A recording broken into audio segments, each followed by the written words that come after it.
kikubwa kilifanywa gerezani bila Yosefu. Le chef de la prison ne prenait aucune connaissance de ce que Joseph avait en main parce que l'Éternel était avec lui et l'Éternel donnait de la réussite à ce qu'il faisait.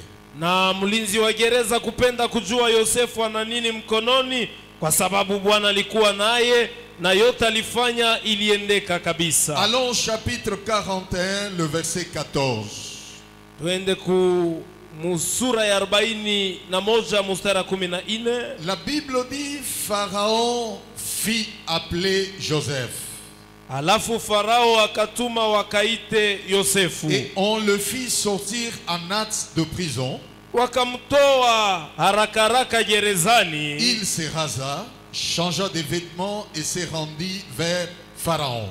Akajitengeneza mwili na kubadilisha vazi na kwenda kwa haraka mbele ya Farao. Le même chapitre 41, terminons avec le verset 37 au verset 41. Tumalize na sura moja sasa mstari wa 37 mpaka 41. Ces paroles plurent à Pharaon et à tous ses serviteurs. Neno likafurahisha Farao na watumishi wake wote. Et Pharaon dit à ses serviteurs, trouverons-nous un homme comme celui-ci ayant en lui l'esprit de Dieu? Farao akambia watumishi wake, tunaweza kupata mtu kama huyu ndani mwake muna roho ya Mungu. Et Pharaon dit à Joseph, puisque Dieu t'a fait connaître toutes ces choses, il n'y a personne qui soit aussi intelligent et aussi sage comme toi. Farao akambia Yosefu, hivi Bwana alikwambia maneno haya, kuna mtu anaweza kuwa akili na hekima kama wewe. Je t'établis sur ma maison et sur tout mon peuple, et tout mon peuple obéira à tes ordres. Na kuweka juu ya nyumba yangu na kwa inchi yangu yote mzima, taifa yote yangu itakutii wewe. Le trône seul me lèvera au-dessus de toi. Kiti yangu tu kia ufalme kitaniinua juu yako. Pharaon dit à Joseph, vois, je te donne les commandements de tout le pays d'Égypte. Farao akambia Yosefu, tazama ninakupa ongozaji ya inchi yote ya Misri. Que l'Éternel Dieu bénisse ces moments de la parole. Bwana bariki wakati huyu wa neno. Et ce matin, nous parlons des portes de Joseph. Na asubuhi ya leo tunasemezea milango ya Yosefu. Les portes de Joseph. Milango ya Yosefu. Toute la semaine, en jeûne et prière que nous faisons, tenons chaque fin du mois, notre thème de toutes les années, de toutes les fins, toute fin du mois, c'est que mes portes s'ouvrent. Kila mwisho ya mwezi ya masiku ine yetu ya maombi na mafungo, kishine na kuwaka paka milango yangu ifunguliwe. Nous parlons des portes qui doivent s'ouvrir. Tunasemezea milango inabidi ifunguliwe. Ici, la Bible nous parle d'abord de Cyrus qu'on présente comme étant le loin de Dieu et que Dieu tient par sa main. Hapa Biblia inatonesha Kiro anaonekana mpakaliwa wa Mungu, naye Mungu anamshika mkononi. Donc l'Éternel là loin, je vous ai dit que l'onction de Dieu, c'est d'abord le Saint-Esprit dans nos vies. Na nilisema Bwana alimpaka mafuta, upako ya Mungu ni Roho Mtakatifu ndani yetu. Deuxièmement, l'onction de Dieu, c'est aussi une capacité surnaturelle que nous recevons du Saint-Esprit pour accomplir des choses surnaturelles. Pia upako wa Mungu inakuwa uwezaji ya kiroho ile tunapokea kama nguvu tuanze kutimiza vitu vya sio na umbo. Tous ceux qui ont reçu Jésus-Christ dans leur vie comme Seigneur et Sauveur, ils ont reçu le Saint-Esprit, ils ont reçu l'onction de Dieu. Wote wale walipokea Yesu maisha yao kama Bwana na Mwokozi, walipata Roho Mtakatifu, upako ya Mungu vile vile. Alors l'onction de Dieu sur la vie de Cyrus a fait que Dieu soit avec lui, que Dieu le tienne par la main et que Dieu marche avec lui. Upako ya Mungu juu ya Kiro ilifanya Mungu amshike mkono naye Bwana atembee pamoja naye. Je vous ai dit que tout celui qui a cru au Seigneur,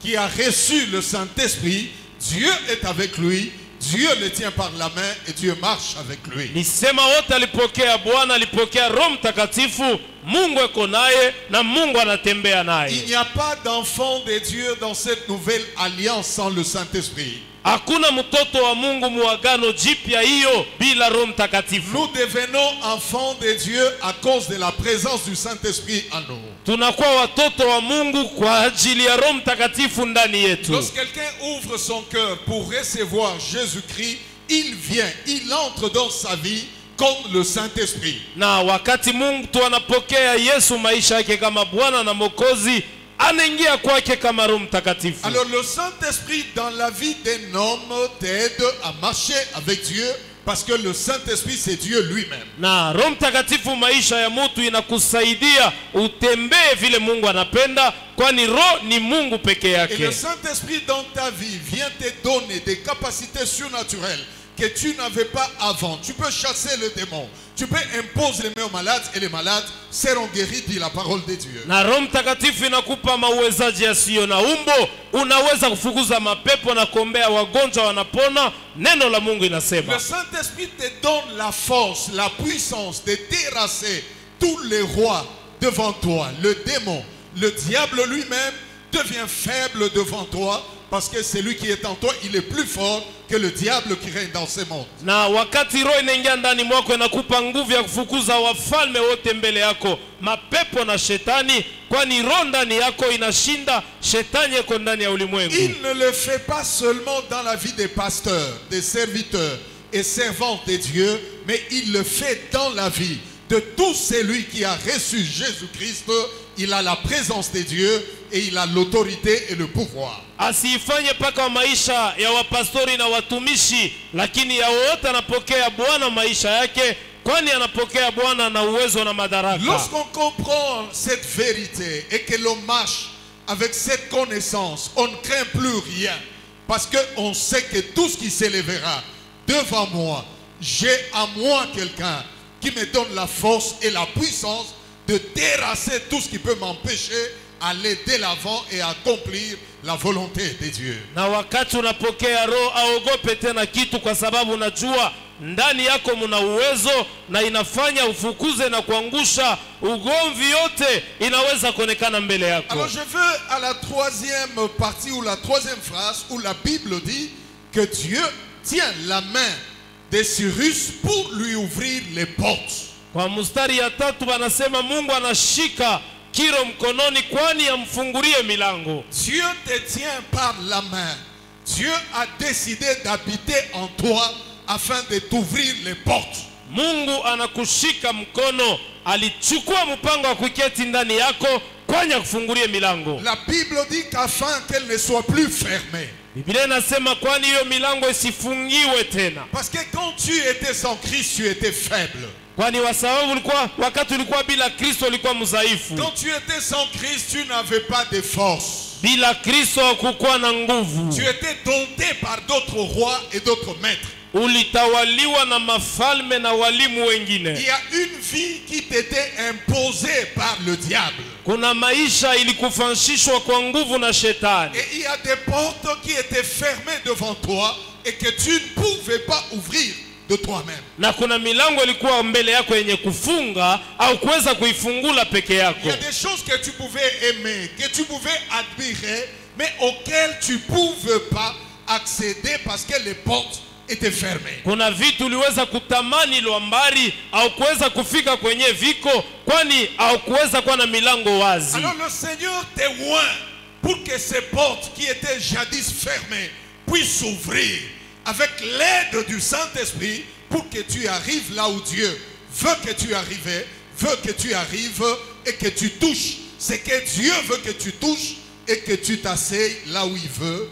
que tu puisses t'asseoir. Na hapa Mungu anakupaka mafuta kwani milango ile ilikuwa yenye kufunga ifunguliwe, uguse vile kuweza kugusa, uwe fazi ya kuweza kuwa na uketi fazi ya kuweza kuikala. Écoutez-moi, Église, toute bénédiction a une porte.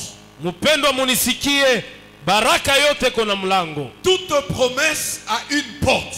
Ahadi yote iko na mlango. Il y a une porte par laquelle il faut entrer pour arriver à prendre sa bénédiction, posséder son héritage et avoir ce qui est à toi. Kuna mlango inabidi iwe wazi kwani uingie mubaraka, ushike ile napasha kuwa yako na upate urithi wako. Mais la grande porte de toutes les promesses, de toutes les bénédictions de Dieu s'appelle Jésus-Christ. Lakini mulango kubwa ya mabaraka zote ya Mungu inaitwa Yesu Kristo. Jésus-Christ nous introduit, nous ouvre la vie aux promesses de Dieu, à la gloire de Dieu, aux bénédictions de Dieu lorsque nous entrons par cette porte qui est Jésus-Christ au travers de la conversion.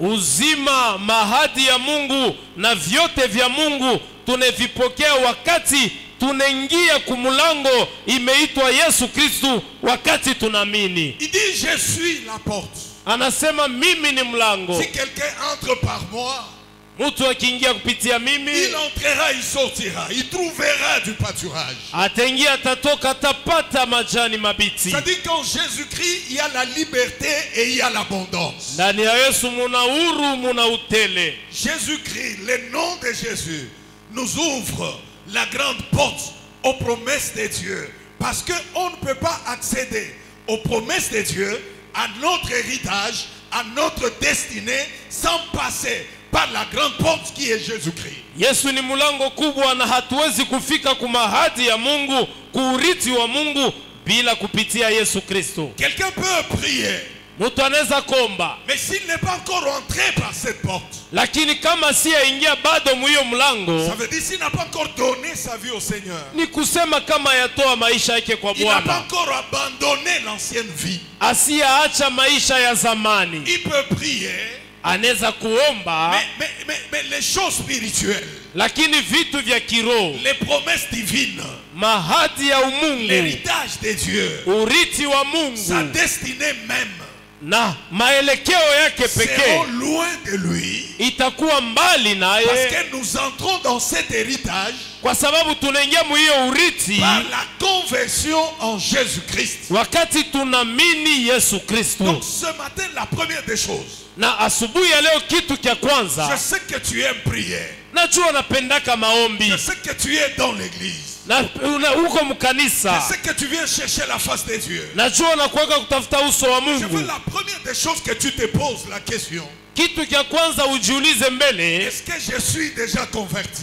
niko mwenye kuamini? Est-ce que j'ai déjà cru au Seigneur? Nisha kuamini Bwana? Est-ce que je suis déjà passé par cette porte? Niko mwenye kupita pa hiyo mlango? Parce que cette porte qui s'appelle Jésus-Christ, Hii mlango imeitwa Yesu elle Kristo, nous introduit dans la gloire de Dieu. inetuingisha mu utukufu wa Elle nous Mungu, introduit dans les promesses de Dieu. inetuingisha mu mahadi ya Elle nous Mungu, introduit dans notre héritage. inetuingisha mu urithi yetu. Et les promesses de Dieu Na mahadi ya Mungu commencent à se réaliser dans notre vie inaanza kutimizika maisha quand yetu nous entrons en Jésus-Christ. wakati tunaingia ndani ya Yesu Peut-être Kristo. que tu es un habitué de l'église. Saa zingine wewe unazobelea Tu es kanisa, venu à l'église comme un païen. ulikuwa kwa kanisa sa Tu mupagano, n'avais pas encore donné ta vie au Seigneur. au kukwe bado sha kutoa maisha yako kwa Et Bwana, tu t'es habitué à la vie de l'église. unazobelea maisha ya Tu kanisa, connais comment on prie. unajua vile Tu banaombaka, connais les termes de prière. unajua namna ya Tu kuomba, connais comment on peut commencer la prière et par où terminer. unajua vile bananzaka maombi na vile mutamaliza.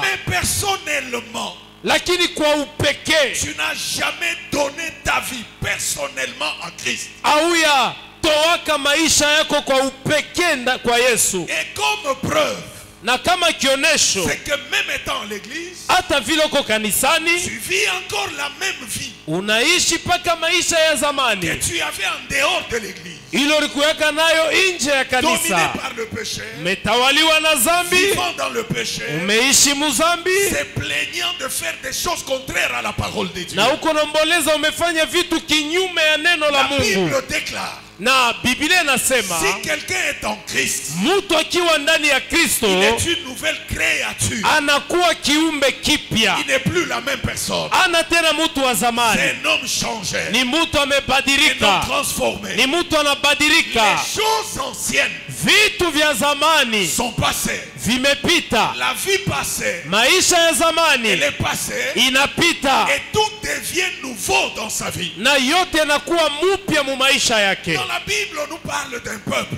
Biblia inasemezea taifa moja. Ce peuple, c'est le peuple de Moab. Hiyo taifa inakuwa wa Moabu. La Bible dit que Moab était tranquille depuis sa jeunesse. Biblia inasema Moabu alikuwa starehe tangu ujana wake. Et il reposait sur sa lit. Na alikuwa mwenye kuikapa uchafu wake. Ici, la lit, c'est la saleté Hapa hiyo inakuwa ni uchafu qui reste au fond d'un vase. inekala chini ya mutungi. Quand vous mettez de l'eau dans un vase, Mukieka maji ndani ya mutungi, la saleté va là au fond.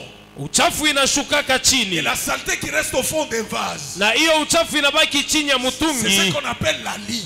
Ni hiyo tunaita vile. Et la Bible dit que Moab, Ni Biblia inasema il Moabu était assis sur sa saleté, sur sa lie. alikuwa mwenye kuketi pa uchafu wake. Il n'était pas vidé d'un vase vers un autre. Akuondoshwa toka mutungi ingine kwenda mwingine. Moab n'était pas vidé. Moabu akuondoshwa. Il se plaisait à s'asseoir sur sa saleté. Alifurahi mkuketi pa uchafu On wake. ne l'a pas fait quitter d'un vase vers un autre. Hawakumtosha ndani ya mutungi ingine kwenda Et la mwingine. Bible dit qu'ainsi, Biblia inasema hivi, son goût lui était resté onjo yake libaki vile et son odeur n'avait pas changé. na harufu yake haikubadilika. À cause de la place où il était assis, Juu ya fazi pale alikuwa mwenye kuikaa, il sentait l'odeur de la lie. alitoa harufu ya hiyo Et uchafu même son goût n'avait pas changé. na onjo yake yenyewe haikubadilika. Lorsque quelqu'un vient à Christ, Mtu wakati anakuwa kwa Kristo il est vidé d'un vase vers un autre. ameondoshwa mtungi ingine kwenda Il est vidé mwingine, d'un royaume vers un autre. anatoka muyo ufalme anenda Il est mwingine, vidé d'un système vers un autre. anatoka munamna ya kuishi ingine anenda Il quitte mwingine, le système de ténèbres pour entrer dans le système de la lumière ou de Dieu. anatoka mugiza anenda munuru ya Mungu. Et qu'est-ce qui change? Nini inabadilika? Ton goût doit changer Onjo yako inapasha kubadilika et ton odeur doit changer. na harufu yako inapasha kubadilika. Quelle odeur dégages-tu là où tu passes? Ni harufu gani unatoa popote unapita? L'odeur d'un enfant de Dieu? Harufu ya mtoto wa Mungu, L'odeur d'un chrétien? harufu ya Mkristo, L'odeur de la parole de Dieu? harufu ya neno la Ou Mungu, l'odeur du péché? au harufu ya Ou zambi, l'odeur du mensonge? au harufu ya Ou hongo, l'odeur de ton ancienne vie? au harufu ya maisha ya Ceux zamani? qui t'ont connu Wale walikujuaka sur cette lit-là, pa hiyo uchafu ile, ils te voient toujours la même personne. beko nakona paka vile onekalaka. Même quand tu les rencontres, Hata ukikutana nao tu sens la même odeur. unatoa harufu moja moja, Et tu as encore le goût des anciennes choses. na uingali na hamu ya vitu vya zamani. Lorsqu'on croit au Seigneur, Wakati unaamini Bwana, les goûts changent, hamu les inabadilika, fréquentations changent, makutembea les kunabadilika, comportements changent, tabia la inabadilika, façon de parler change, namna ya kusema les inabadilika, habitudes changent. mazoezo Et c'est yanabadilika. ceux qui t'ont connu autrefois, Na hivi wale walikujua zamani, quand ils te voient, kama wanakuona, quand ils t'entendent, wakikusikia, quand ils voient comment tu fais des choses, wakiona vile unafanya ils maneno, se disent, si là, banasema nduku n'est plus Sila la même personne. ana tena vile alikuyaka, Il n'a plus le même goût que nous. ana tena na hiyo onjo moja moja kama sisi. Quel est le goût que tu as encore? Ni onjo gani unayo tena? D'impudicité, d'adultère, Ya usharati, uzini, le goût de l'ivrognerie, ulevi, le goût des bars, onjo ya makabare, le goût des mensonges. Il y a des gens qui ont ce goût. Oh, Et peut-être même à l'église, là, quand on prêche, ils disent, son cœur le pousse à boire. Il a ça. roho inamsukuma teko kanisa, kunasikia mahubiri, anaambia jirani, nasikia mu, je dois boire quand même quelque Mais chose. quand quelqu'un croit, Lakini kama mtu il anaamini, reçoit la présence de Dieu. anapokea wapo wa Sa Mungu, vie change. maisha Sa yanabadilika, femme témoigne mke wake que anashuhudia, cet homme a changé. huyu bwana Son anabadilika, mari témoigne bwana naye que anashuhudia, cette femme a changé. huyu bibi Ses anabadilika, parents regardent. bazazi Ils disent wanaangalia, notre jeune homme banasema huyu kijana n'est plus le même, la ana même vile personne. alikuyaka, Il était impoli. alikuyaka Il washona était adabu, insensé. ashikuwa na Il faisait akili, ce qu'il voulait. fanya vyote Mais alipenda. depuis qu'il a cru au Seigneur, Tangu depuis aliamini, qu'il fréquente cette église, tangu anaenda mwile sa kanisa, vie a changé. maisha yake Il n'a yanabadilika, plus plus la boîte l'envie de boire des choses nocturnes. ana tena na hamu ya kwenda mu makabare usiku On le usiku. voit à la maison. Tuko namona kunyumba, Il est docile. eko Il mutiifu, est respectueux. anaheshimu Il parle watu, avec retenue. anasema anajichunga, Il a changé. anabadilika. Ce matin, Asubuhi ya leo change. badilika, Ce matin, asubuhi ya sois leo transformé. Ce badirishwa, matin, asubuhi ya deviens une leo nouvelle personne. kuya mtu Ce mupya, matin, asubuhi ya vis la leo gloire de Dieu ishi utukufu et wa dégage Mungu, l'odeur de Christ. natoa harufu ya Kristo.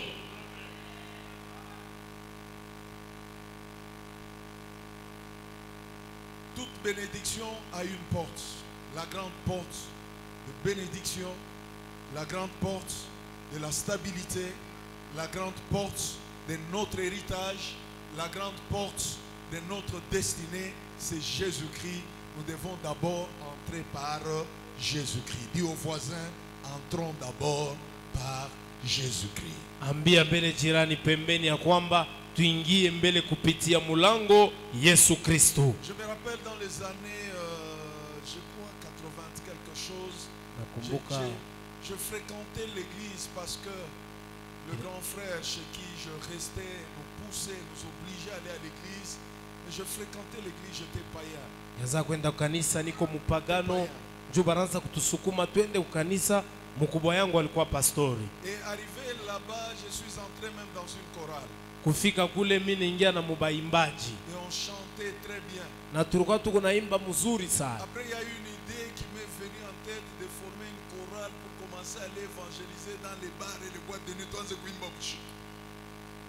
Akiri kanikuya, mimi naambia wajirani, asema tufanye kikosi, tutanza kuimba mu makabare toutes les nuits pour évangéliser. Tout ça, c'est quoi? Le goût de ces choses était encore là. Yote hii ni nini? Amu ya bile bintu ilikuwa ndani. Alors, comment les camoufler? Sasa tafichamia namna On gani? chantait à l'église, on avait encore le goût de là. Tulikuwa tunaimba kanisa, lakini amu ya bile bitu ilikuwa ndani. J'ai chanté très bien. Nyanza kuimba mzuri. Et puis j'étais en train de convaincre les gens, non, c'est pour évangéliser, c'est pour apporter la parole de Dieu. Na niko na bamkikisha, mimi nasema tukunenda ni kubiri injili batu bamini. Est-ce que ton odeur et ton goût ont déjà changé? Harufu yako na onjo yako isha kubadilika. Tu peux être à l'église, Unaweza mais kwa tu n'as kanisa pas le goût des choses de l'église. aupende bintu vya kanisa. Et ce qui se fait à l'église ne t'intéresse pas tellement. Bile biko nafanyika kwa kanisa abi Et kuangalie. quand quelqu'un, le goût n'a pas encore changé, même quand il est à l'église, il est mal à l'aise. Na mtu kama onjo yabadilika hata kwa kanisa anakosa ustarehe. Et il est à l'aise ailleurs. Lakini anapenda kabisa kama iko fashi ingine. J'ai chanté Nilianza kuimba dans la chorale. ndani ya Je kikosi. pouvais même animer. Niliweza kutuma na mimbo. Mais quand on sort de l'église, Tukitoke mkanisa, tu prends le chimbok, unabeba shimboki. païen. Upagano. À l'église, Eko mkanisa, faisant semblant de servir Dieu. eko naonekana kama eko natumikia Mungu. Jusqu'à ce que le jour où le Seigneur m'a touché. Paka shiku Bwana linigusa. Par certains événements qui m'ont poussé et obligé à croire au Seigneur. Pama mambo fulani ile linisukuma niamini vya kweli Mungu. Je crois que je vous ai déjà donné ce témoignage en ces lieux. Misha kumipaka ile ushuda hapa. Quel est le goût que tu as? Ni honjo gani uko nayo? Est-ce que tu es à l'aise à l'église? Uko ustare Vous kanisani? savez, même quand vous voyez des personnes, même pendant l'adoration, surtout, Nona les mtu choses de na butu l'église, mambo ya kanisa c'est un problème de goût. ni mambo ya onjo. Si tout le jour la personne aime quand tu adorer, aime quand tu aimes, quand on aime les choses de Dieu, on est enflammé. On a la joie de le faire. Kuna furaha ya On a la joie kuvifanya de faire le bien. na furaha ya On a kufanya la joie vizuri de pratiquer na la parole de Dieu. furaha ya kuweka neno On le mutendo, fait sans être ni poussé. kuifanya bila Parce kusukumwa, qu'on aime ça. juu unapenda bile bitu. Il y a des petits signes Kuku tumalama tudogo qui montrent que quelqu'un aime Dieu. tukunaonesha kwamba huyu anapenda Mungu. Nous ne venons pas à l'église parce que nous fuyons le diable. At- Nous venons à l'église parce que nous aimons Dieu. Il nous a aimés le premier Il nous a sauvés, nous avons donné nos vies au Seigneur, nous venons pour l'adorer. Et quand je viens dans la présence de Dieu, j'oublie mes problèmes, j'oublie mes difficultés, parce que je sais que le Dieu auprès de qui je suis venu, il est un Dieu capable et il peut résoudre tous mes problèmes. Tunakuwa kanisa na kukimbia shetani ni nchu tunapenda Mungu, alitupenda wa kwanza. Nikiingia hapa mimi nasabwa mambo yote ndikuwa nayo kwa sababu Mungu niko naomba naweza yote. Quand les goûts et l'odeur n'ont pas encore changé, tu peux être à l'église, tu es mal à l'aise parce que ta joie n'est pas à l'église.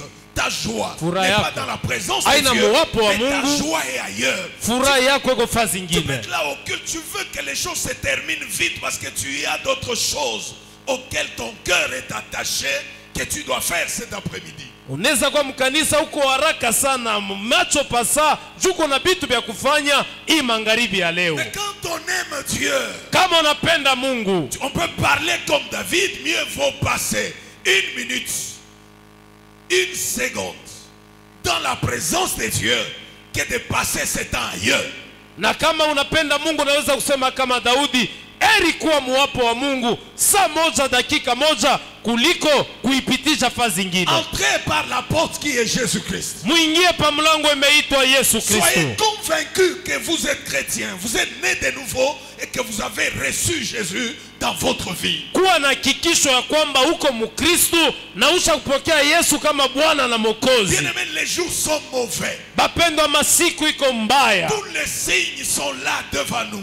Ima alama yote iko mbele yetu. Et quand nous regardons ce qui se passe dans le monde aujourd'hui, kama unaangalia ile napita muulimwengu leo, nous comprenons tunelewa que Jésus-Christ Yesu Kristo est à la porte. eko mlangoni. Il y a 2 ans passés, Kuna miaka mbili le monde inapita, entier était perturbé avec coronavirus. dunia ilitigizikwa na coronavirus. Le monde entier était secoué. Dunia ilitenka. Et aujourd'hui, Leo hapa c'est la guerre de l'Ukraine inakuwa vita ku qui Ukraine, secoue le monde entier. inasukuma dunia La mzima, crise est mondiale. na ukosafi inakuwa ya ulimwengu Toutes les yote, nations se plaignent de la hausse de prix. na mataifa yote nalia bei ya vitu Et inapanda. quand nous regardons toutes ces choses, Kama tunaona hivi vitu vous vyote, comprenez qu'on va de calamité en calamité. unaona tukunenda kati ya mateso ndani ya ingine. La Bible dit quand vous verrez toutes ces choses Biblia inasema mkiona maneno yote haya s'accomplir et se réaliser, imetimizikwa na kuonekana, que celui qui lit ule kona soma fasse attention, akebe parce ange, que le Fils de l'homme kwani mwana wa mtu est à la porte. eko mlangoni. Aujourd'hui, des choses qui faisaient la honte de l'église, Leo vitu vilikuwa vinafanya aya ya kanisa, les gens les font sans se gêner. batu banabifanya bila kujizuiza. Les choses qui faisaient la honte de l'église, Vitu vilifanya aya ya kanisa, les gens en parlent. batu beko na bisema, Les gens ne se gênent plus. batu bajizuize Ils tena, parlent du n'importe quoi. banasema vyote binabapita mkichwa. Bien-aimés frères et sœurs, Bapendwa ndugu na ce dada, monde passera. hii dunia Et itapita, la parole de Dieu neno la Mungu ne passera jamais. haitapita kamwe. Et celui qui se sanctifie Ule kone se jitakasa sanctifie davantage. ajitakase zaidi, Celui qui s'essuie, ule qui anajichafula ne veut pas croire au Seigneur, asipende kuamini, qui continue à s'essuyer, endelee na kuchafuka. ne bâtis pas ta foi Usijenge imani yako sur la vie de quelqu'un, pa maisha ya mais mutu, pas sur un pasteur, hata pa mais pastori pas sur un apôtre, au pa mtume mais pas fulani sur un prophète. au pa nabii fulani. Tout homme est faillible. Mutu wote anaweza Tout homme kuanguka, peut s'écrouler. mutu wote anaweza Tout kutigizika, homme peut lâcher. mutu wote anaweza Tout homme kuachilia, peut abandonner. mutu wote anaweza Mais la kupunguka, parole de Dieu lakini neno la est Mungu infaillible. haiwezi Elle ne nanguka, changera jamais. haitabadilika. Quand le monde Wakati dunia commencera à vaciller comme elle vacille, itakuwa imetigizika kama toi leo, reste ferme. we baki imara, N'abandonne pas Dieu usache Mungu parce que tel a fait telle chose. juu fulani anafanya kitu N'abandonne fulani, pas la foi usache imani parce que tel pasteur a fait telle juu chose. pastori fulani anafanya Aujourd'hui, hivi. l'homosexualité, Leo watu toutes sortes wanapatana, de péchés, l'occultisme et la magie, zambi, uchawi na marifa toucher tous les domaines, binafika mu masehemu sont yote ya entrés maisha, dans l'église. biko munaingia na Mais la makanisa. Bible en parle. Biblia Dans inasema les derniers jours, mu masiku ya il y mwisho aura toutes ces choses. kutakuwa hivi vitu Mais je veux vyote. que tu retiennes. Napenda Tout ushike, homme n'est pas mauvais. mtu wote ana Tout homme mbaya, n'est pas impur. mtu wote ana Tout mchafu, homme n'est pas pécheur. mtu wote ana mfanya Tout homme zambi, n'est pas dans la magie. mtu wote ana Il y a marifa. encore les vrais. Kwingali Il y a bakweli, encore des bonnes personnes. kwingali batu Je bazuri. me rappelle du temps d'Élie. Nakumbuka wakati ya Eliya, Après qu'il ait tué tous les prophètes de Baal et d'Astarte. kisha kuwa wanabii wa Bali na Wastarte, Lorsqu'il parle avec le Seigneur, wakati anazungumza na Bwana il dit, je suis resté seul. anasema anabaki pekee, On a tué tous tes prophètes. banaua manabii Dieu zote. lui dit, Élie, tu n'es pas Mungu seul. anasema Eliya una Je pekee, suis réservé. ninesha kujichungia 7000 hommes watu 7,000 qui n'ont pas fléchi leurs genoux kama wewe atukofatwanga gochi mbele ya dans Bali. cette nation. Ndani ya hii Il y a taifa encore des bons serviteurs de mwingali Dieu. batumishi ba Mungu Dans cette bakweli. nation, Muhii il y a taifa encore des vrais serviteurs de Dieu. mwingali batumishi ba Mungu Des vrais bakweli, servants de Dieu. bavichakazi Les autres bakweli, sont inconnus. bengine Dieu babajue, les a cachés. Mungu On alibafichika marqué par le Seigneur. kwa wakati na Dieu stahili. les révélera. Mungu atawafunua. N'abandonne pas. Ne Ushache, lâche pas la foi. ushache imani, Reste fidèle à Dieu. baki mwaminifu kwa Reste Mungu, fidèle à la parole. baki mwaminifu kuneno. Il tombe à ton côté. Elfu yanguke ngambo 10 000 à yako, ta droite. elfu kumi Mais kuume. toi, Weye reste debout. baki bwima, Garde la parole. chunga neno, Crains le Seigneur. ogopa Mungu, Marche dans la vraie voie. tembea munjia ya Le Dieu des kweli. cieux Mungu wa te mbingu récompensera. atakulipa. Quelqu'un peut te combattre.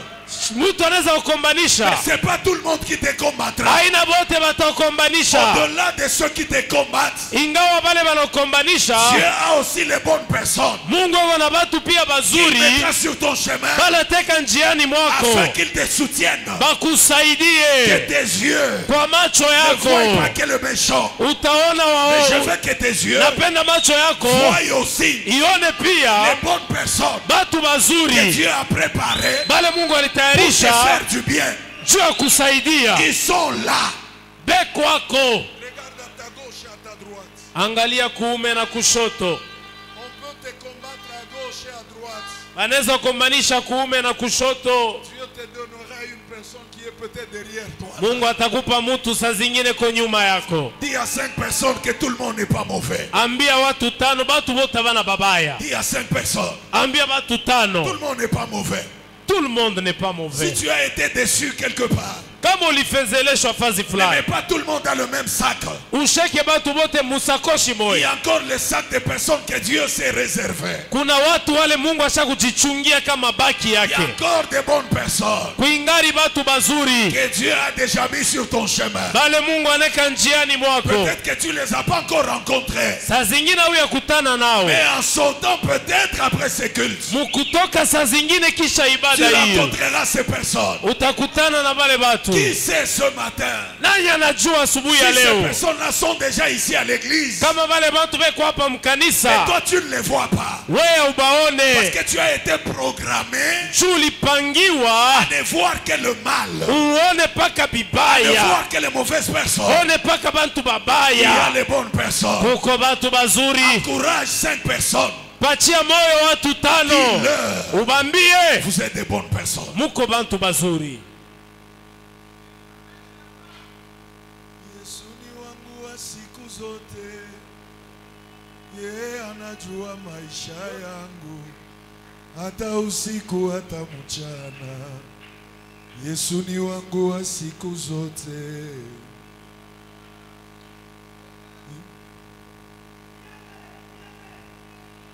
Hata ningekuwa na mama wangu, angenipenda kama na Yesu.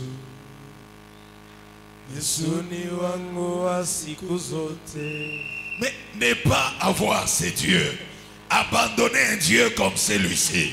Où Kwacha est-ce qu'on Mungu va wa aller? hivi, Aller tutenda où? tutenda Faire wapi? quoi? Tukafanye Et nini devenir qui? na tuwe banani? Yesu anawa mikolo nyonso, ye ayebi bomo nanga, ata na butu ata na moye.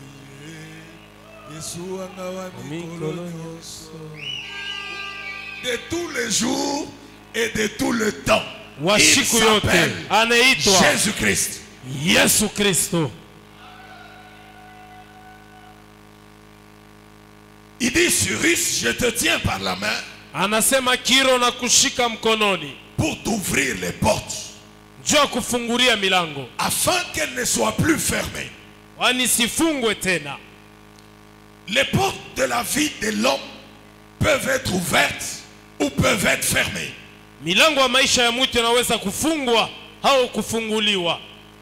Lorsque nous entrons par la grande porte qui nous introduit dans les promesses, dans notre héritage, dans notre destinée, là-dedans, il y a de petites portes. Wakati tunaingia kumulango kubwa ile netupeleka kuirithi na maelekeo yetu, ndani humo muna milango ndogo ndogo. Tu entres par la grande porte qui est Jésus. Unaingia kwa mlango kubwa inaitwa Yesu. Maintenant, là-dedans, il y a plusieurs élévations, plusieurs visitations, plusieurs niveaux de bénédiction, de stabilité et d'élévation. Ndani mule muna kuinuliwa mengi, muna matua mengi, muna mabaraka ya kuachana. Je veux que tu me suives très bien ce matin. Napenda unifuate mzuri sana asubuhi ya leo. Joseph avait les promesses Yosefu alikuwa na mahadi parce qu'il était fils de Jacob. kwani alikuwa mwana wa Yakobo. Jacob qui est l'image ici de Dieu. Yakobo hapa anakuwa na picha kama ya Mungu Parce qu'il devait bénir ses fils. kwa sababu yeye alipasha kubariki wana wake. La grâce que Joseph a eue, c'est d'être fils de Jacob, la personne par laquelle les promesses de Dieu devaient passer. Neema Yosefu alipata ni ya kuwa mwana wa Yakobo, mtu paule baraka na hadi ya Mungu ilipasha kupitia. La grâce que tu as reçue ce matin, c'est d'être fils de Dieu parce que tu as cru au Seigneur Jésus-Christ par lequel les promesses, l'héritage et la destinée doivent passer. Neema unapokea asubuhi ya leo ni ya wewe uko mtoto wa Mungu na Yesu Kristo anakuwa njia inye maelekeo na urithi inapasha kupitia. Ce qui fait que Joseph reçoive les promesses, les visions qui viennent de Dieu, c'est parce qu'il était à la bonne place dans la maison de Jacob. Ile nafanya Yosefu apokee mahonyo na mandoto ni kwa sababu alikuwa pafazi mzuri munyumba ya Yakobo. Ce qui fait que tu sois fils, que tu sois fille des promesses de Dieu, c'est parce que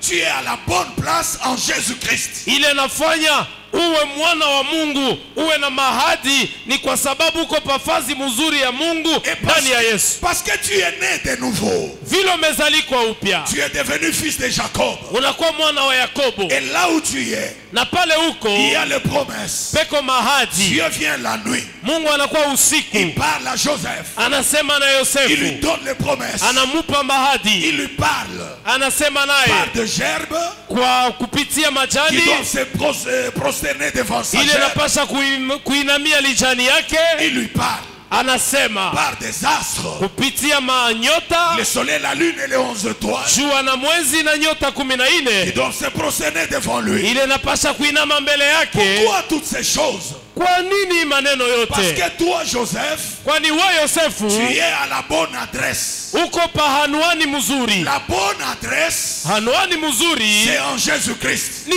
Yesu Kristo. Quand nous sommes en Jésus, Tukiwa ndani ya Yesu, nous avons les promesses. tuna mahadi ya Tu seras Mungu. la tête Takuwa kichwa, et non la queue. hapana mkila. Je te garderai. Takuchunga, Ne crains rien. usiogope. Je suis avec toi Niko nawe tous les jours de ta vie. kila siku ya On maisha. te fera la guerre. Takupiga On vita, te vaincra pas. Je hawatakushinda. veux que tu prospères Napenda à ustawi tous égards. vipande vyote. Pour toi, Wewe par mes meurtrissures, kwa vionda toi vyangu tu es guéri. Tu as unatunziwa. toutes ces promesses Uko na ile mahadi à yote cause juu ou grâce wala kwa à ta neema position ya usimamo wako en Christ. ndani ya Yesu.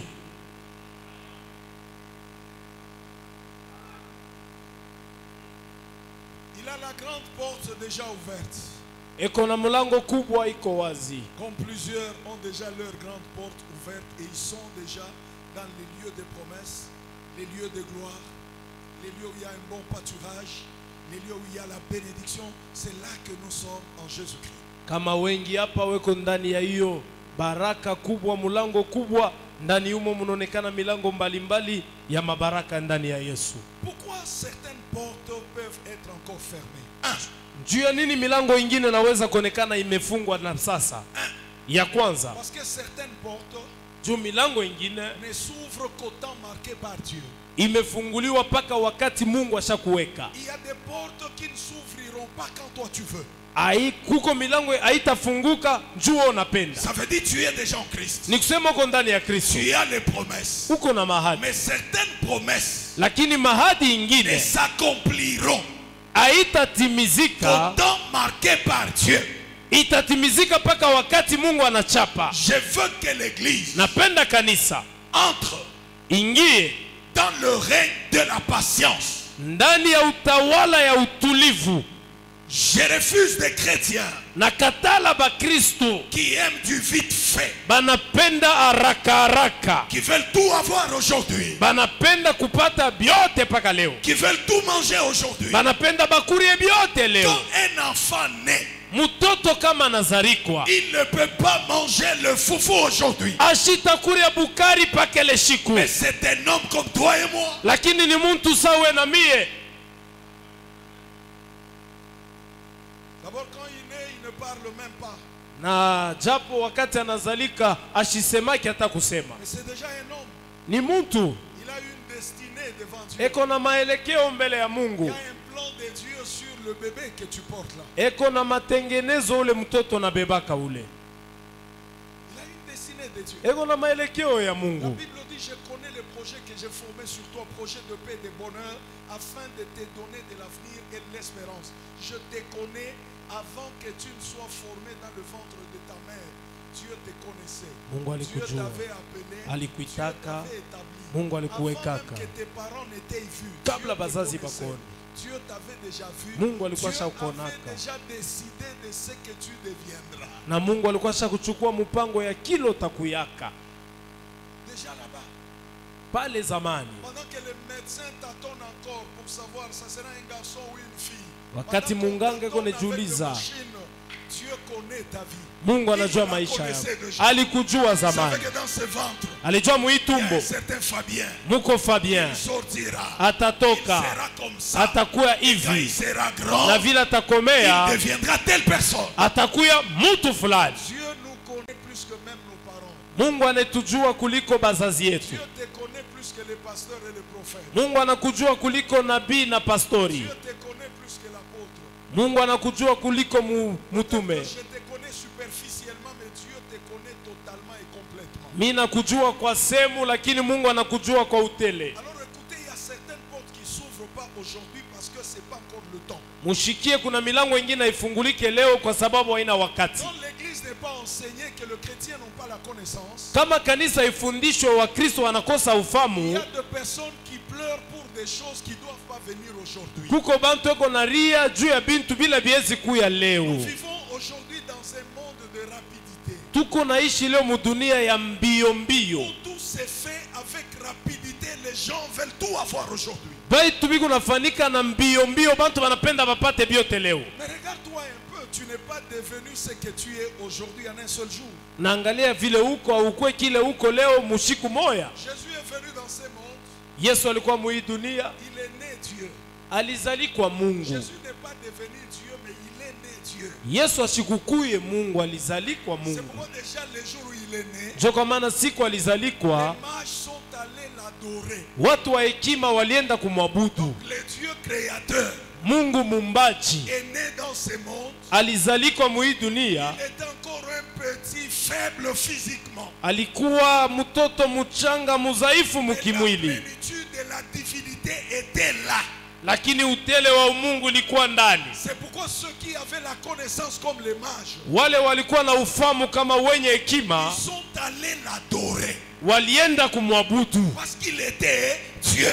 juu alikuwa Mais Mungu. quand je médite la parole, Wakati nafikiri neno, déjà étant bébé, wakati alikuwa mtoto en tant que Dieu, kama il Mungu pouvait déjà commencer à parler. aliweza kuanza Il kusema, pouvait commencer à évangéliser pour épater les gens. anaanza kuhubiri injili juu bantu bashanga. Il ne l'a pas fait. Ashikufanye vile, Dans le plan de Dieu, kwani matengenezo ya Jésus est Mungu, venu dans ce monde. Yesu alikuwa muhii Il dunia, était 100% Dieu alikuwa tele Mungu, et il était 100% homme. alikuwa tele mutu. Il devait réaliser les deux choses. Alipasha kutimiza vitu viwili. Il a grandi comme tout enfant. Alikomala kama mtoto wote wote, Comme tout enfant. kama mtoto wote wote. Déjà à 12 ans, Mu miaka 12 Jésus épatait même les docteurs de la loi dans le temple.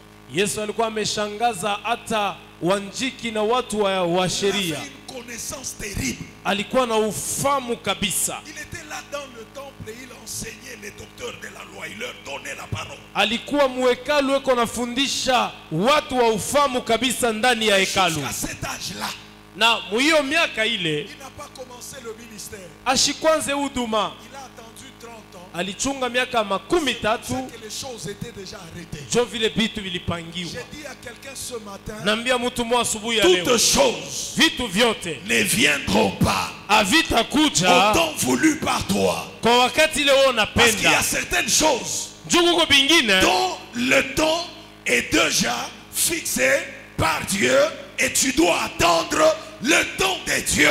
bile Mungu ashakuweka wakati yake, unapasha kuchunga ile wakati. L'envie, Tamaa, la convoitise des yeux, tamaa ya macho, la convoitise de la chair tamaa ya mwili pousse beaucoup de gens iko na sukuma bantu bengi leo à vouloir tout avoir aujourd'hui. kupenda kupata biote Je leo. veux être comme lui, Nikwe saye, je veux avoir tout ce qu'il a. nikwe na biote bile Je konabyo, veux aussi, Seigneur, na mi être Bwana comme Papa Floribert. nikwe sa Papa Je ne Floribert. serai pas comme lui. Shitakuwa saye, On n'est pas né le même jour. hatukuzalikwe siku moya. Papa Floribert, Shema Mambe. Papa Floribert, tenez-vous debout. Alléluia. On n'est pas né le même jour. Hatukuzalikwe siku moya. Alléluia. Amen. Il y a des choses qu'il connaît, qu'il a vues avant moi. Kuko bintu bila najua aliona kabla mimi. Il y a des choses qu'il a palpées avant moi. Kuko bintu aligusa kabla mimi. L'église aujourd'hui Kanisa leo est en train d'être attirée par des enseignements de l'occultisme, des histoires de ténèbres où on pousse les gens à tout avoir aujourd'hui. iko na Nami nibarikiwe. moi aussi, Nami motoka que je wangu. sois béni. Mungu Mes ata- frères, Mungu atakubariki. Dieu va te bénir. Mungu atakupa. Dieu va te Mais donner. biote Mais tout, atakupa bio leo. tu ne les auras pas En aujourd'hui. Christ, Ndani ya tu Kristo as déjà tout. uko na biote. Mais chaque chose Kila kitu commence à sortir wakati au temps marqué par Dieu. kitatoka wakati ya Mungu. Dis à ton voisin, Ambia jirani, en Jésus-Christ, ndani ya Yesu il y a des petites portes. muko tumilango twa tudogo. C'est ce que j'appelle les portes de Joseph. Njele minaita milango ya Yosefu. Joseph a les promesses. Yosefu eko na mahadi, Il deviendra grand. atakuwa kubwa, Ça sera en Égypte. itakuwa kumisri. C'est pourquoi quand je regarde, je réfléchis, j'étudie la vie de Joseph, je vois que cet homme était toujours calme. Même quand on le malmenait, même quand on le maltraitait, même quand on lui faisait du mal, il était calme. Quand on a la connaissance de Dieu, il y a des moments où on garde le silence au lieu de parler du n'importe quoi, au lieu de se plaindre, parce qu'on sait que Dieu n'est pas un menteur. Dieu ne te dira jamais les choses qu'il ne fera pas. Ne force pas une porte. Shikaze mulango, Ne force pas. ushikaze En mulango. cherchant à forcer certaines portes, il y a des gens qui se sont retrouvés en prison mais sans Dieu. Kuko bantu balipenda kukaza milango banajikuta banafungwa bila Mungu. Tu risques de voler, Uteza kuiba, tu risques d'escroquer, unaweza kuibia batu tu makuta, risques de faire un mal quelconque, on t'arrête, on te met en prison et Ah. tu souffres comme meurtrier. au nenda kufanya bubaya, banakubamba, banakuweka mugereza, unateswa kama Là, muuaji. Joseph a toutes ses promesses. Yosefu eko na mahadi La yote. première porte de Joseph va s'ouvrir dans le désert au travers de ses frères. Mulango ya Yosefu ya kwanza ilifunguliwa mujangwa na wanduku yake, Afin de faire quitter Joseph d'un niveau vers un autre. juu atoke muhatua ingine kwenda muingine. L'accomplissement des promesses de Joseph, c'était en Égypte. Matimiziko ya ahadi ya Yosefu ilikuwa Il kumisri, devait arriver là-bas.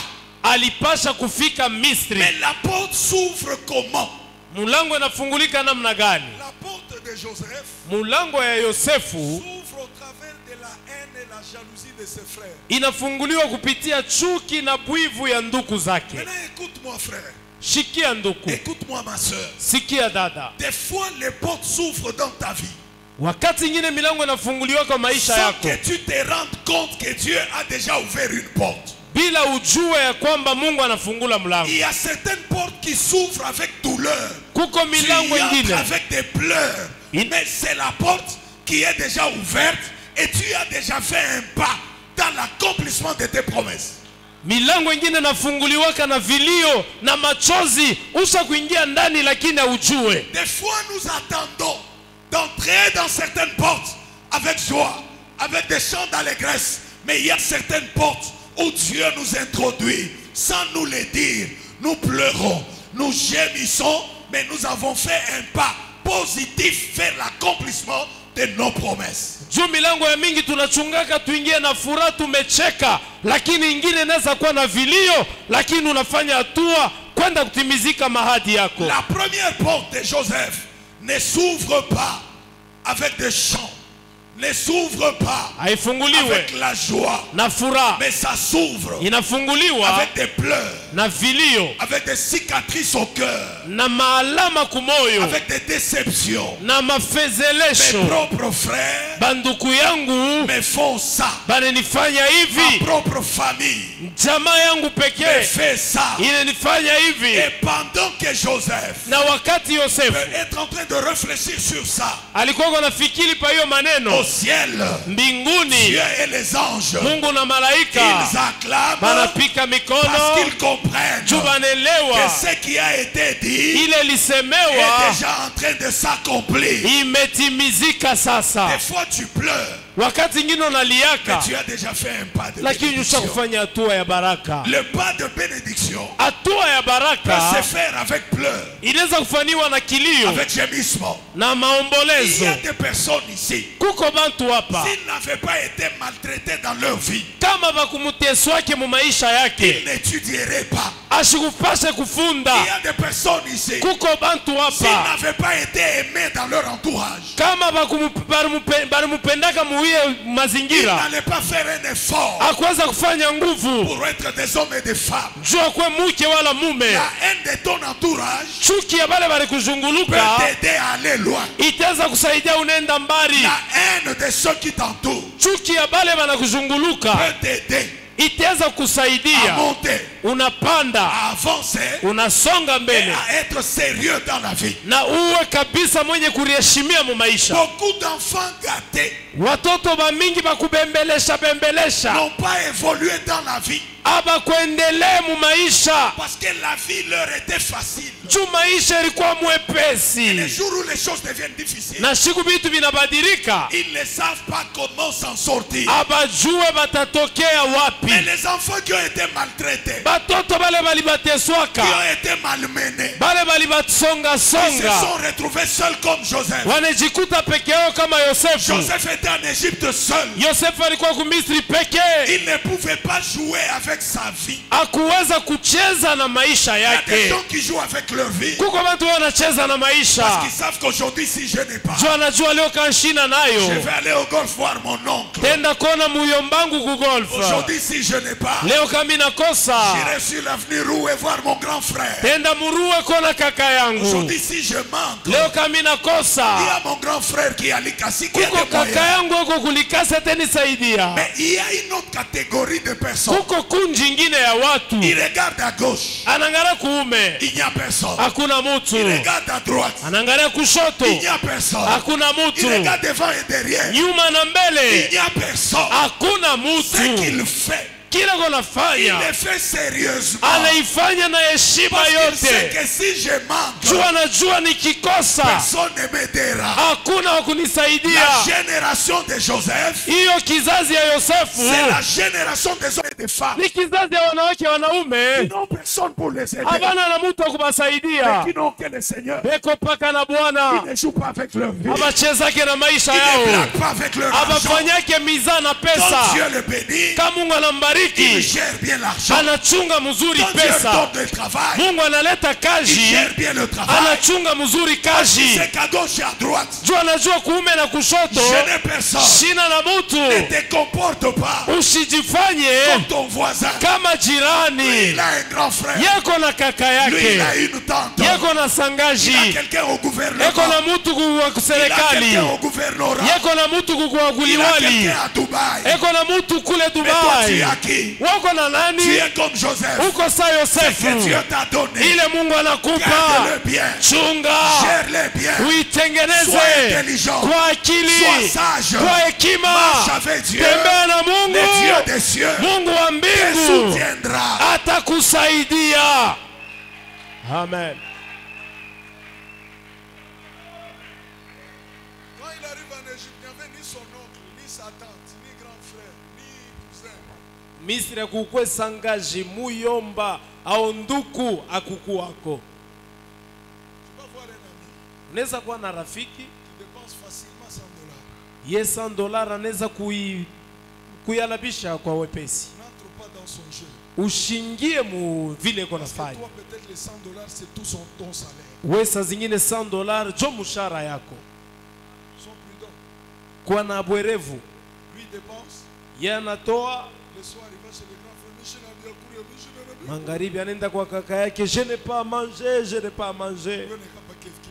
Toi c'est seulement comme ça, fainéant. Attends là-bas. Il y a des gens, avant de t'aider, t'insultent. Kuku bengine pa kusaidia mbele anakutukana.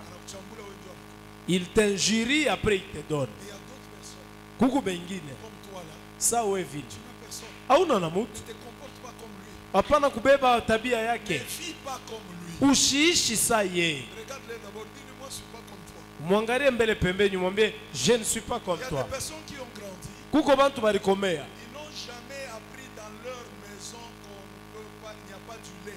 abayapataka habari munyumba kusema banakosa majiba. S'il n'y a pas du lait, c'est qu'on a oublié d'acheter. Kama muna majiba balisabwa kuza. Mais il y a des personnes Kuko bengine qui ont grandi balikomea buvant du lait peut-être 2 fois par an. anakunya majiba mara mbili kumwaka. Très souvent dans la maison, il n'y avait pas de sucre, il fallait acheter des petites quantités de sucre. Zaidi sukari ikukwe kunyumba banaanza kuza tusukari tuloko tuloko. Peut-être que tu traverses encore cette étape. Saa zingine uingali muhiyo semu, Ne te comporte pas comme lui. hapana kufanya saa ye. Vis ta vie à toi. Ishi maisha yako, Attends ce que Dieu t'a dit. chunga kile Mungu Et Dieu le anakupangia fera au temps marqué par lui-même. na Mungu ataifanya kwa wakati yake. Dans la grande bénédiction, il y a des petites portes qui doivent s'ouvrir. Ndani ya baraka kubwa muna milango chache inapasha La kufunguliwa. première porte de Joseph commence avec la haine et la jalousie de ses frères. Mulango ya kwanza ya Yosefu inaanza na chuki na ya bwivu ya C'est ndugu yake. pourquoi quand on connaît Dieu, Kama unajua on Mungu, ne garde pas de rancune contre deux personnes que Dieu a utilisées sur ton parcours,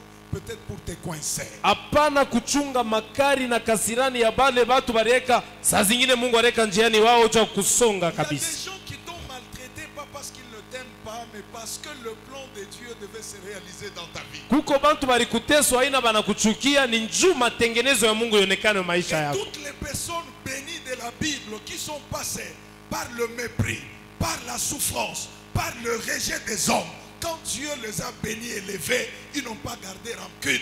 Ils ont reçu ces personnes et ils les ont bénis. Na batu bote ba Biblia bale baliteswa kabisa, waliwasonga kabisa, wakati Mungu alibabariki abakuchunga kasirani ya bale Un balibateswaka. rancunier n'ira pas loin. Mutu wa makasirani muro atendaka mbari. Haine dans ton cœur Chuki muro te détruit d'abord toi-même. itakwaribu mbele we mwenyewe. Parce que Dieu ne travaille pas avec des gens qui ont la haine. Juu Mungu atumikake na bantu bachuki. Regardez l'attitude de Joseph. Ona hali ya Yosefu, Ses frères l'ont jeté dans la cité. bandugu wake banamutupa Ses mubirika, frères l'ont vendu. banamuzisha, Il est parti. anenda Plusieurs années après, miaka mengi quand il kisha retrouve ses frères, wakati anapata bandugu yake, il les reçoit avec joie. anewapokea na Il leur furaha, donne à manger. anewapa Demande chakula, comment va notre famille. anauliza jamaa iko Comment namna va notre gani, cadet Benjamin. anasema Benjamin wetu iko Et namna quand gani. il les invite à vivre avec lui, Wakati anawalika waishi il naye, va demander auprès de Pharaon akaomba kwa Farao de leur accorder une bonne place. awape fazi ya mzuri. Parce que ma famille est une famille de bergers. Juu jamaa yangu ni ya Nous wachungaji. avons besoin d'un lieu où il y a la verdure. Inabidi fazi ya majani mabiti. Et Pharaon lui dira, toute l'Égypte est là devant toi. Farao anasema Misri yote iko mbele yako. Prends la partie que tu veux. Beba sehemu ile unapenda. Il va prendre la meilleure partie de l'Égypte, Akabeba sehemu ya mzuri ya Misri. qui s'appelle Gozen. Imeitwa Gozeni. Il prend sa famille, Anabeba jamaa, il l'installe là-bas. anawaweka pale. Ce matin, Asubuhi ya leo, pardonne à ta famille. samea jamaa Pardonne à yako. ceux qui t'ont fait du mal. Samea wale wakufanizia Oublie le mabaya. mal qu'on t'a fait l'année passée. Saba bubaya bwa mwaka Oublie le jana. mal qu'on t'a fait quand tu étais petit. Saba bubaya balikufanya ulikuwa Dieu a mtoto. permis toutes ces choses Mungu aliruhusu hii pour maneno que tu acquières juu upokee l'expérience ufamu et que tu comprennes na uelewe comment est l'homme namna vile mtu et weko que tu saches na ujue comment diriger et gérer les gens. namna vile utongoza watu. Kuko bantu bamingi beko naomba Dans les cœurs, muro moi cette famille-là, paka muro iko nasema ile jamaa je ne peux pas les aider. shite Je basaidiaka. me rappelle comment ils nous maltraitaient. Nikikumbuke mateso milionaka mwile nyumba. Hakuna. Mais le matin, cela t'a aidé. Mais cette souffrance t'a aidé. Tu le sais que tu es aujourd'hui à cause de le matin. Kilo huko c'est à cause de la souffrance là. Joseph est devenu ce qu'il est devenu parce qu'un jour ses frères l'avaient vendu pour qu'il aille en Égypte. Il y a des gens Kuko qui ont watu aidé à quitter un lieu vers un autre, mais pas avec amour. Vous savez qu'il y a certaines personnes, kuko batu bengine ils vous aident, mais c'est comme s'ils sont fâchés. eo nakusaidia sasha kushiriki. C'est leur nature. Njo vile beko. Vous savez, dans la vie, Unajua mu maisha toi qui es debout wewe uko bwima et qui a besoin de quelque chose chez quelqu'un qui est assis, na unahitaji kitu kwa muntu lasha kuikala. ne cherche pas à le voir s'élever pour te donner. Usitafute kumwona na shimama akupatie. Et toi qui es debout, diminue et va prendre ce dont tu as besoin. Wewe usha kushimama, shuka umufuate pala sha kuikala Il y a ubebe. des moments où il ne faut même pas regarder les attitudes des gens, mais prendre seulement ce dont tu as besoin. Tu dis merci, tu bénis le Seigneur. Na wakati ingine hapana kuangalia hali ya muntu, wewe beba tu, bariki Mungu. Tout le monde ne sera pas comme toi. Mutu wote atakuwa sawa Tout le wewe. monde ne sera pas gentil comme toi. Batu wote batakuwa Tout bazuri le kama monde ne wewe. parlera pas comme toi. Mutu wote atasema Tout kama le monde ne se wewe. comportera pas comme toi. Mutu wote atafanya sawa Tout le wewe. monde ne prendra pas les mêmes attitudes comme toi. Mutu wote atabeba mahali kama Tu peux wewe. aider avec sourire. Wewe unaweza kusaidia na Quelqu'un ncheko, d'autre peut aider avec orgueil. mwingine anaweza kusaidia na kiburi. Bénis le Seigneur et bénis la personne. Beba, bariki Mungu, mubariki na ye. Vous savez qu'il y a des gens Unajua kuko bantu qui souffrent beko na teso tout juste parce qu'ils ne veulent pas diminuer et arriver chez des personnes qui peuvent les aider. juu ashijishushe kwenda kule batamsaidia. Lorsque l'accomplissement, le temps d'accomplissement des promesses arrive, Wakati saa ya matimiziko ya ahadi ilifika, Dieu ne nous dit pas toujours que c'est maintenant le temps d'accomplissement des promesses. Mungu ashisemake paka njo wakati ya matimiziko ya Le ahadi. vrai chrétien doit avoir la sensibilité spirituelle pour comprendre qu'il y a un mouvement spirituel qui s'est fait. Mkristo wa kweli anapasha kuwa na usikilivu ya kiroho ya kwamba kuna maneno ya kiroho yanafanywa. C'est pourquoi quand on vend Joseph, il ne se plaint pas. Wakati banamuzisha Yosefu Il ne se lamente pas. ashomboleze, Il ne pleure même pas. ashilie, Il est parti anenda avec sa douleur. na Et maumivu. c'était une porte Ilikuwa en mulango, train de s'ouvrir. ilikuwa inafungulika Jusque chez Potiphar. mpaka kwa Potifa. Tu sais qu'il y a des portes Unajua kuko qui milango sont déjà ouvertes dans ta vie, isha kufunguliwa maisha mais tu yako ne les vois pas. auione. Joseph avait la grande promesse que Yosefu tout ce qui devait se faire dans sa vie, sa famille devait se prosterner, mais ça devait commencer quelque part. Bien-aimé, rendons grâce à Dieu Tushukuru ce Mungu qu'il a déjà fait. kwa ila Ce que tu shakufanya. es aujourd'hui, Kile uko c'est pas leo, ce que tu étais hier. ana kilo Déjà, ulikuwa jana. le fait que tu es dans cette église, Vile uko tu mwi kanisa c'est déjà un pas ni hatua pour munene l'accomplissement ya de matimiziko tes promesses. ya mahadi yako. Déjà, Na le hapa fait que tu es là ce matin, vile uko hapa asubuhi ya c'est leo déjà un pas ni hatua de kubwa l'accomplissement ya des matimiziko promesses de Dieu. ya ahadi ya Mungu. Déjà, Na le hivi fait que tu écoutes ces messages, vile unasikia c'est mahubiri déjà un pas ni de hatua l'accomplissement des promesses. ya matimiziko ya ahadi. C'est que ce matin, Ile asubuhi ya leo il y a des gens qui écoutent des choses inutiles. kuko watu wako nasikia vitu vya sio na Ils maana, sont allés à certains endroits pour Banenda mafazi ingine kwenda kushikia neno la Mungu na kuabudu Mungu. Mais il n'y a pas la parole. Hakuna neno. On leur dit rien. Ababambie kintu. On les distrait. Beo na On leur balengamisha. raconte les histoires. Banabapatekea La Bible marishi. déclare Biblia que inasema la parole de Christ neno la Kristo habite abondamment parmi vous. iketi kwenu kwa Soyez utele. là où il y a la parole. Mukuye pale peko dans la neno. parole Ni Où neno il y a la gloire. na muko il y a la utukufu, vie. muko Où il y a la uzima, délivrance. muko Où il y a ufungulivu, la gloire de Dieu. muko utukufu ya Mungu. J'ai pas besoin de me lever ce matin, commencer à te dire, oh tu as porté les chaussettes rouges. Oh tu as les Asubuhi. sous-vêtements verts. C'est quoi ça? Nyanza kuambia ushakuvala sengle ya vert, mashoseti ya rouge, bitakupeleka wapi? Je peux te dire Mimi naweza que kuambia quand tu marches avec Dieu, kama unatembea na Mungu, Dieu te bénit. Mungu Tu es atakubariki. béni. C'est la Unabarikiwa. parole de Ni Dieu. neno la La Mungu. Bible dit Biblia que inasema ceux qui craignent le Seigneur, bale balogopa ils ne Mungu sont privés abaimwe d'aucun bien. na C'est la kizuri hata parole kimoja. de Dieu. Ni neno la Mungu. Amen. La première porte Mulango ya kwanza s'ouvre avec douleur, inafungurika na maumivu, mais l'amène quelque part. lakini inampeleka fazi fulani Chez son père, kwa baba il yake. n'avait pas de responsabilité. Ashikukwe na madaraka kwa baba yake. D'ailleurs, même quand ses grands frères sont allés paître le brebis, lui est resté à la maison. Pale mo balienda kupeleka kondoo ikule, yeye alibaki Et nyumbani. il avait la promesse d'être un grand leader, d'être un grand gestionnaire. Alikuwa na ahadi ya awe kabisa mchungaji kubwa, kiongozi Il kubwa. devait diriger, il devait conduire, mais chez ses parents, il ne faisait rien. Alipasha kuongoza, lakini kubazazi hakuwa anafanya kitu. Tout peut commencer quelque part pour t'amener quelque part. Tu as un grand diplôme. Uko na cheti munene, Tu as des grandes connaissances. uko na ufamu mengi. Dieu peut commencer ton élévation dans la petitesse. Mungu anaweza kukuinua katika udogo. Apprends à commencer quelque chose. Apprends à faire quelque chose. Apprends à même travailler pour quelqu'un. C'est pour un temps. Il t'arrivera un moment où tu seras le boss. Mais avant d'être le boss, commence quelque part. Anza Il y a fazi des fulani. gens Kuko qui batu. veulent rien faire.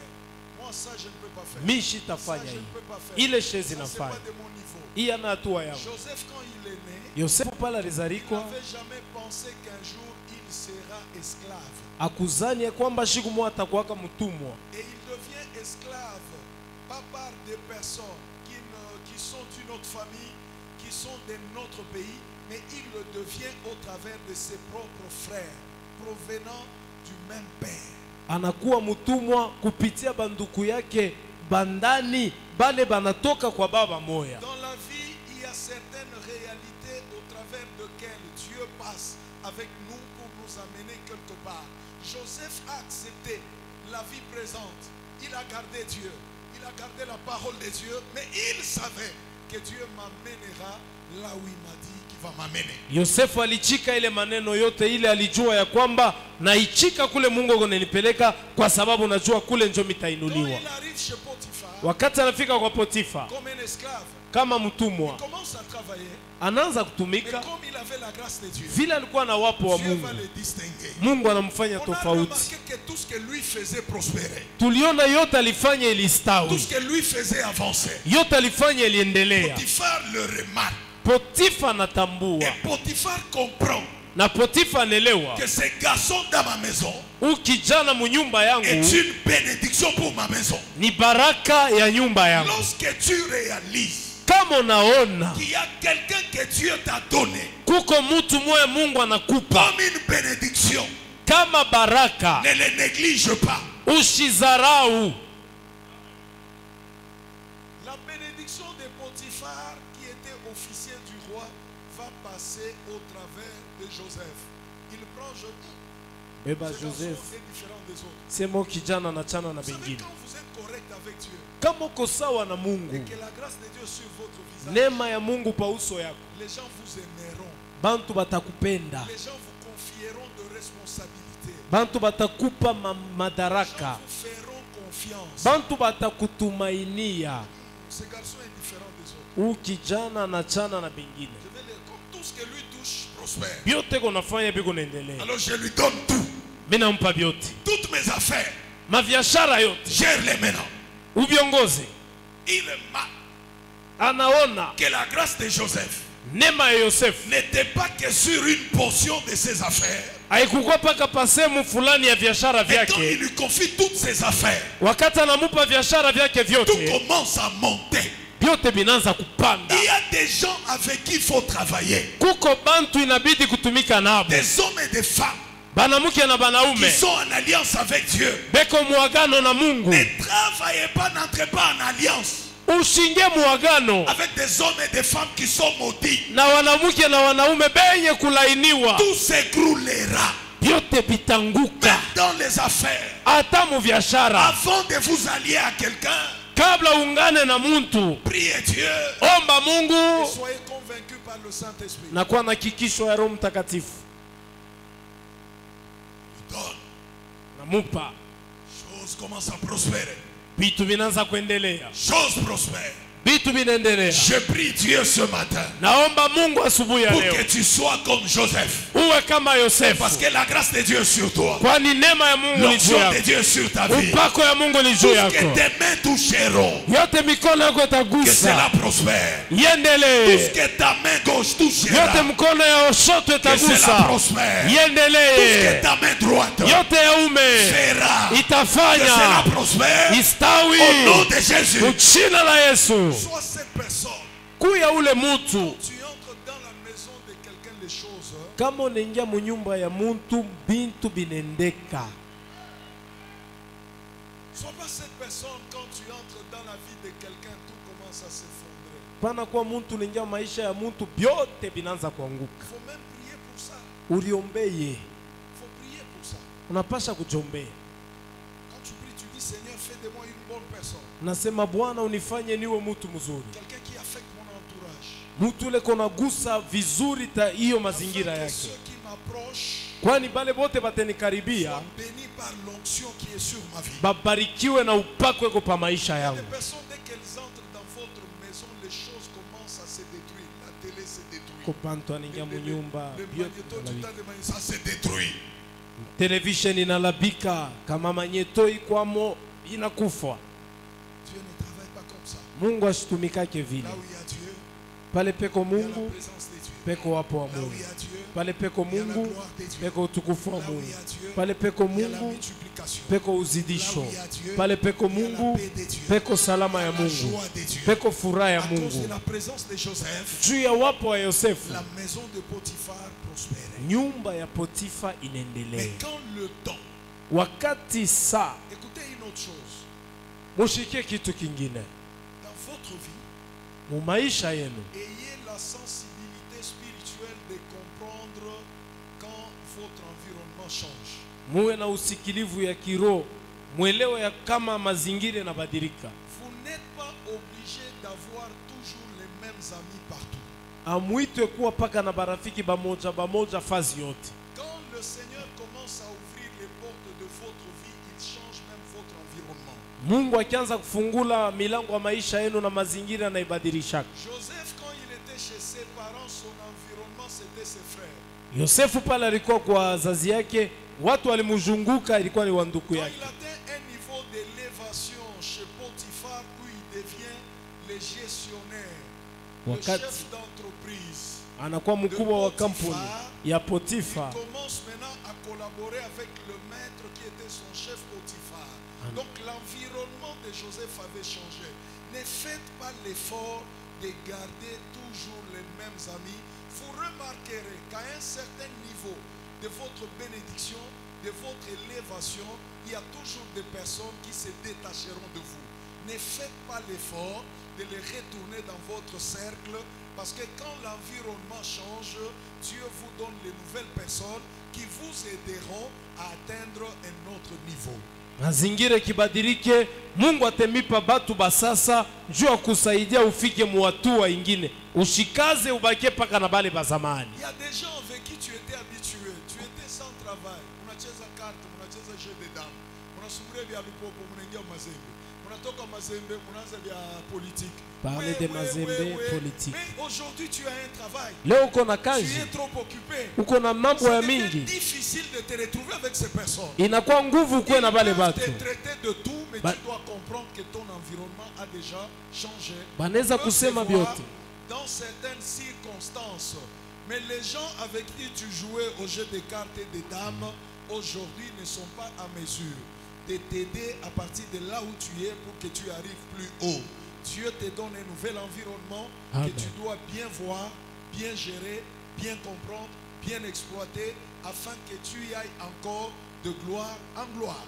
Mungu anakupa mazingira ya sasa njuba le badamu na GD6 abata kusaidia uendelee kufuatana na madaraka uko nayo leo, inabidi ukwe na basasa bakupandishe pamoja. Tu étais déjà habitué dès que tu as $20 minenda mkamalondo kule michopo kamalondo. Kwa na habitude $20 je pars à Kamalondo manger le michopo. Tu prends un taxi ou kamalondo le soir tu manges le michopo, tu es content. Unabeba taxi ou unakulia michopo, tu es content. Maintenant Dieu t'amène dans un environnement où tu rencontres des personnes qui ne partiront pas au kamalondo kule michopo avec toi. Unafika mu mazingira avec d'autres personnes abata kusaidia uende mkamalonde que tu puisses manger le Tu michopo. vas aller chercher tes anciens amis mwende mkamalondo. Unafika mkamalondo desordre natoka banapiga libwe angara kilondo. Kesho unashindwa kwenda ukaji et tu risques de perdre le travail. Unaweza kukosa kazi njoo ulienda mkamalondo na barafiki ba zamani, on te blesse là-bas, tu ne sais plus travailler njoo ya barafiki ba zamani Tu bakupeleka dois kule. avoir un œil spirituel pour comprendre à chaque niveau où Dieu t'amène quelles sont les personnes qui sont importantes pour ta destinée et pour t'aider d'avancer. Kila hatua unapasha kuelewa ni bantu gani ba maana ba bei batenisaidia nyende muyo maelekeo na Il y a Mungu. certaines personnes, on se rencontrera par circonstances de deuil. À un certain moment, on peut se retrouver, mais on ne sera pas régulier avec eux. Parce que Dieu a changé ton statut. Tu étais célibataire. Tu avais des amis qui ne se comportent pas bien. Aujourd'hui, tu es marié. Tu es dans ta maison. Mais il y a tes amis filles qui viennent chez toi. Très mal habillées. Un mauvais langage. D'abord, elles ne sont même pas gentilles. Elles ne sont pas contentes de ton mariage. Tu ne le sais pas. Tu es déjà marié. Comporte-toi comme marié. Vis avec le marié. Les autres amis sont des amis. Sache comment le gérer et garder les bonnes personnes. Barafiki bengine ni barafiki. Jua vile utebongoza na kuchunga watu bazuri. Tu es déjà marié. Usha kuingia mundoa. Ton ami vient en mini jeep chez toi. Mwenzako anakuwa mumini jeep kwako. Et quand il arrive chez toi, il appelle ton mari par son nom. Anafika kwako aneta bwanako munjina yake. Sila, ça va? Sila bari. Maintenant, il est en face de Sila, chamboutonné à macho. Elle est en face de Sila, ouvrant grandement les yeux. C'est ma meilleure amie. Ta meilleure amie, ok. Mwenzako wa bya kweli ndio. Dis au voisin meilleur ami, ok. Ambia jirani meilleur ami, ok. Dis le meilleur ami, ok. Mwambie meilleur ami, ok. Sila, ça va? Tu as grossi, hein? Tu as maintenant des jours aussi là. Il dit ça à ton mari.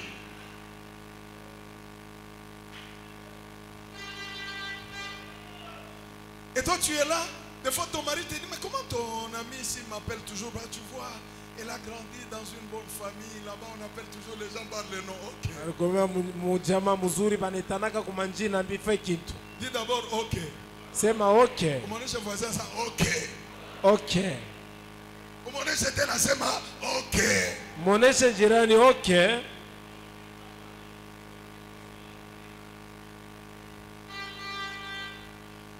Il y a même des hommes comme ça. Kuko baba banabo ba Tu vile. vas chez ton ami, tu appelles sa femme par son nom.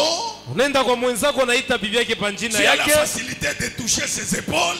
Uko na mbamba bamba Et kumabeka. ça c'est quelle éducation? Ni mafundisho ya model Non, kanini. les choses ont déjà changé.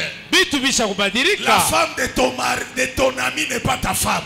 Bibi wa mwenzako ana bibi Le yako. mari de ton ami n'est pas ton mari. Bwana wa mwenzako ana bwana La yako. femme de ton grand frère n'est pas ta femme. Bibi wa kaka yako ana bibi yako. Le mari de ta grande sœur n'est pas ton mari. Bwana wa dada yako ana bwana yako. Et du respect. Bwana heshima. Et du respect. Bwana heshima.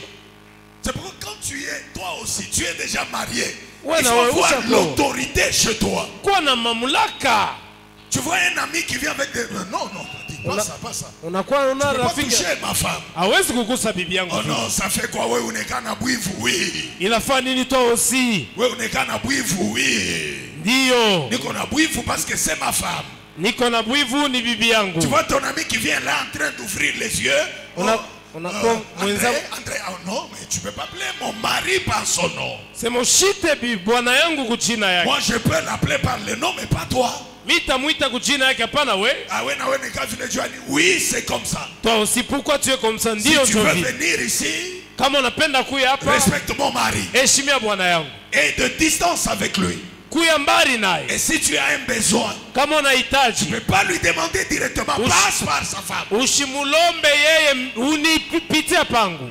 Et puis tu peux être là. Il dit à ton mari, si là tu as toujours le même numéro là. Nambia sila kupaka na ile numero yako ya zamani. Ah ok, ça va, je t'appellerai. Ouais, ou comprends. Mi naona mitakuita. Toi tu es la calme.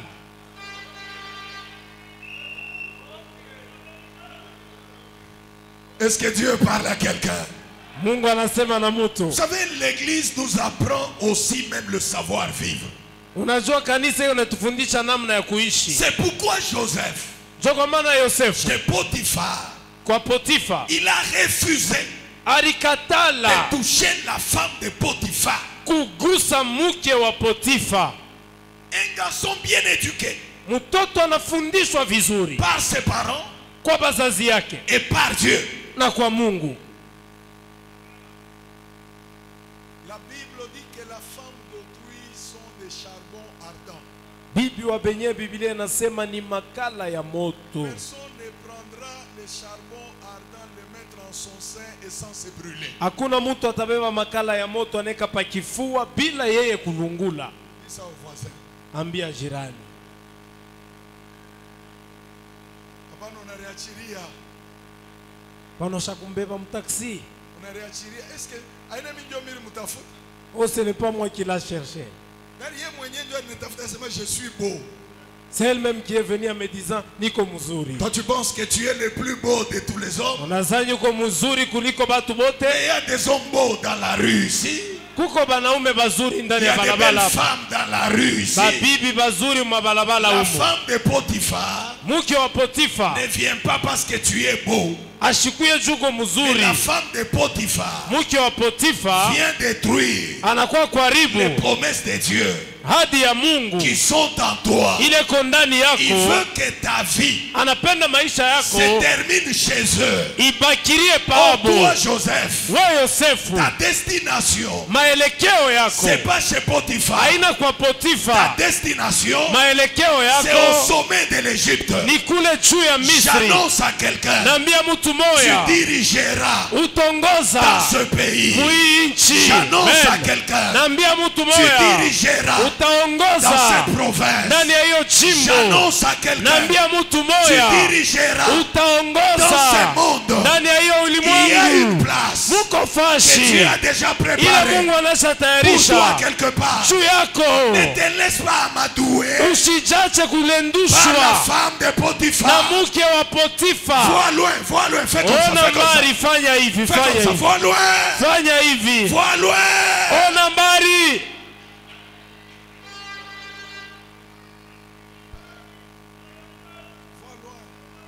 Ona mbari. La Bible dit, Biblia inasema moi Dieu, mimi Mungu je donne la prospérité, naleta ustawi, je crée l'adversité naleta uadui autour. kando kando. Lorsque Dieu élève et bénit, Kama Mungu anainua na bariki, il y aura des combats, vita itakuya. tu dois comprendre. Unapasha Il y kuelewa. a beaucoup de personnes Kuko watu wengi qui pouvaient être déjà très loin, balipasha kuwa mbali sana, mais sont restés chez Potiphar. banabakia kwa Potifa Parce que Barigachiria, parce qu'ils se sont laissés faire. parce que lui doit boss.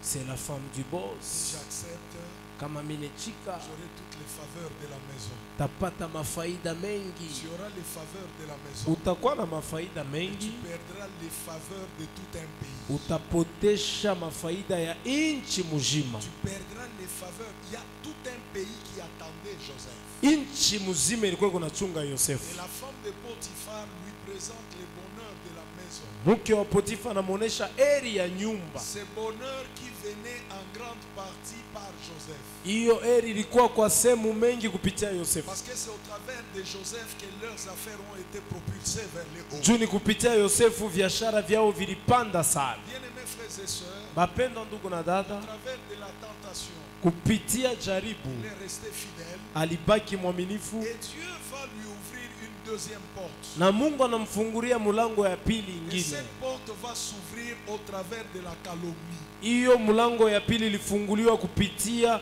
misemo mibaya juu ya Yosefu. La calomnie, le mensonge. Bongo balimulandia. Elle va dire à son mari Potiphar, regarde l'esclave juif que tu as mené ici, il a voulu me violer. Anasema mtumwa huyu Muyuda ulileta hapa atumike, alipenda kunibaka. C'est comme ça que Potiphar va se fâcher et amener Joseph jusqu'en prison. Bien-aimé dans le Seigneur, la deuxième porte de Joseph s'ouvre encore au travers des humiliations, au travers de la honte, au travers des calomnies.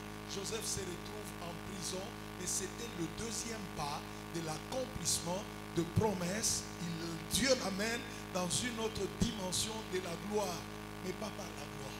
Ça veut dire qu'il y a des bénédictions qui viennent par la souffrance. Des fois tu pleures. Dans cette maison, c'est toujours moi. Dans ces quartiers, tout c'est toujours moi. Dieu peut permettre que tu passes au travers des calomnies pour t'introduire, te faire entrer dans ta gloire et dans ta bénédiction. Et quand tu seras au sommet, les personnes qui t'ont calomnié, ceux qui t'ont vendu, ils viendront batakuya et se na prosterneront kuinama devant toi. mbele yako. Elle est restée avec son habit Alibaki na vazi lake, qu'elle présentait à tous. akaonesha watu wote, Il a voulu me violer. alifia kunibaka. Et qui pouvait ne pas le croire. Nani aliweza kukatala kumwamini? Qui pouvait ne pas le croire. Nani yule atakatala Et kuamini ce ile que mambo? j'ai aimé, Joseph s'est tu. Ile milipenda Yosefu alikala kimya, Et il est allé en prison. anenda mugereza. Donc la gloire est en train d'évoluer, mais au travers des souffrances. Utukufu kunaendelea kupitia mateso. Peut-être que tu te poses des questions. Saa zingine unajiuliza swali, Pourquoi ma vie va toujours de souffrance en souffrance? kwa nini maisha yangu kunaenda mateso ndani ya Et ingine? toutes les fois quand je pense que les choses commencent à s'améliorer, c'est un autre malheur qui arrive. Kila wakati nikione mambo yako natengamana, mateso ingine Vous naingia. ne remarquez pas que Joseph était déjà quand même bien. Il était considéré. Il était esclave, mais il dirigeait toutes les affaires. Donc les autres esclaves étaient sous lui. Tous les autres serviteurs étaient sous lui. Il pouvait bien manger. Mais tout d'un coup, les choses changent. Le malheur redevient encore. Yosefu mateso ilikuwa iko naisha, encore. vitu vinabadilika, mateso inaluria tena. Il y a des gens qui se posent des questions. Kwa Papa, watu wanajiuliza, je peux bien commencer. J'arrive à un certain moment, quand je pense que les choses commencent maintenant à bien évoluer, je vois encore un autre malheur qui arrive. Quand tu remarques des choses comme ça, regarde ta communion avec Dieu. Si elle est bonne, ne pleure pas, ne gémis pas, continue à percer, continue à craindre le Seigneur, continue à donner tes offrandes, continue à payer ta dîme, continue à prier. Parce que la voie de la souffrance est de foi, la voie de la gloire et de la stabilité. ukione mateso kuluriria, angalishisha mwenendo yako na Mungu. Kama iko sawa, endelea na kuogopa Mungu, leta sadaka, kwa sababu njia ile konenda ni njia ya utukufu. La calomnie, Bana mulandia mambo, on te calomniera, batakusemea on bibaya, racontera des choses sur toi. batasema vitu juu yako. N'abandonne pas Dieu. Ushache Mungu, Même si tu pleures, pleure. hata kama ni kuria ria, Mais continue à t'attacher à Dieu. endelea kuambatana na Mungu. Ne demande même pas à Dieu, Seigneur, toi tu es là. Pourquoi tu permets ça? Dieu le permettra parce que Dieu sait où il t'amène. Il te donne de l'endurance spirituelle. Hapana kusema Bwana unaruhusu maneno juu ya nini? Anairuhusu, anajua kule kuna kupeleka, anakupa ukuwe na msimamo wa imara. Il faut passer par certains malheurs pour comprendre la souffrance des autres. Inabidi unapita mateso ingine fulani uelewe mateso ya bengine. Celui qui n'a jamais souffert ne comprendra pas la souffrance des autres. Ula yateswaka atelewaka mateso ya C'est bengine. pourquoi Jésus en tant qu'homme, Joko maana Yesu kama mtu il a compati à notre souffrance. Jo kwa maana alikuwa kabisa anaingia mu mateso Il a yetu. souffert comme un homme Anateswa kama mwanadamu. afin de comprendre l'homme, Kwani elewe mutu, soutenir l'homme, amusaidie, bénir l'homme, abariki. parce qu'il connaît la souffrance de vivre sur la terre Jua au milieu anajua des hommes qui ont un mauvais cœur. mateso ya kuishi pa dunia katikati ya watu wa maroho mbaya. Il arrive en prison, on l'établit encore chef. Anafika gerezani, anakuwa mkubwa wa wafungwa. Voyez comment les portes sont en train de s'ouvrir. Milango kupaka nafunguka. Donc même la prison, c'est une porte pour Joseph. Hata gereza inakuwa mlango ya Yosefu. Peut-être que toi tu penses que Dieu ne fait rien dans ta vie. Saa zingine unaona sema Mungu asifanye kitu Il y maisha a un yako. grand travail que Dieu est en train de faire. Kazi ni kubwa Mungu ako Le nafanya. fait que tu aies quitté chez toi, Vile unatoka kwako jusqu'à te retrouver en prison en Égypte.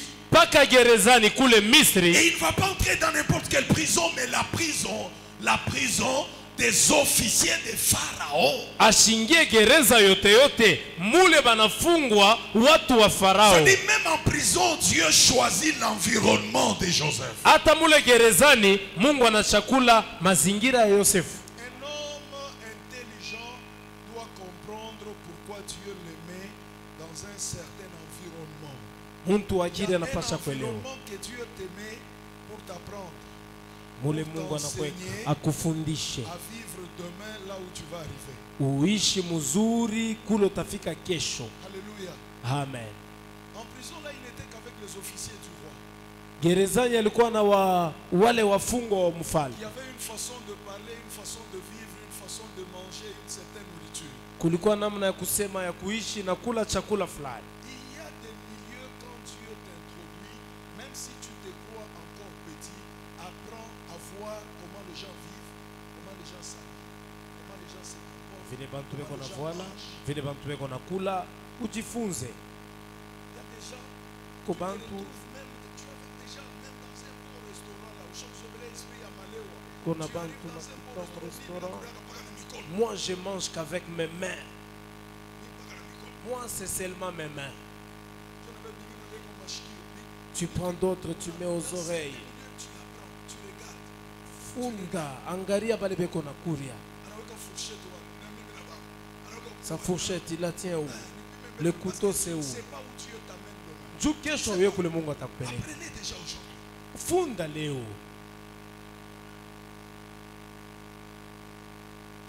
Tu te retrouves, tu es dans un environnement où les gens mettent des cravates, les gens mettent aussi la cravate parce que demain tu ne sais pas. Weka na we cravate juu kesho Tu uyue. vas te retrouver dans un environnement où tu es obligé de porter la cravate tous les jours. Pejikuta fazi nyingine banasema cravate shiku yote. Ndio unakuwa usiku yote friend titi yako kanyelanga cravate. Viens le matin, frère Titi, aide-moi à fermer la cravate. Alléluia. Amen. Il le met dans l'environnement des officiers de Pharaon. Anamweka fazi ya wafungwa wa Parce que Farao. Dieu savait qu'après ici, Juu Mungu alijua kisha il hapa va vivre au palais de Pharaon. eko naishi kunyumba ya Farao. C'est maintenant que tu dois apprendre. Njo saa ya we kufunda hii. Tu as un ami qui a une voiture, tu n'as pas de voiture, demande-lui à t'apprendre. Oui, Kona gari, apprends-moi un peu à rouler. Hein? non, laisse l'orgueil. Apprends. Demain, Dieu peut te donner. Acha kiburi, funda, kesho Mungu atakupa. Wanze kufunda.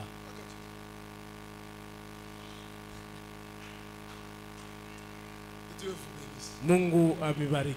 J'ai encore des portes à ouvrir, mais le temps est Kwa parti. milango ya kufungula ya mingi saa isha Est-ce kupita. que quelqu'un est béni ce matin?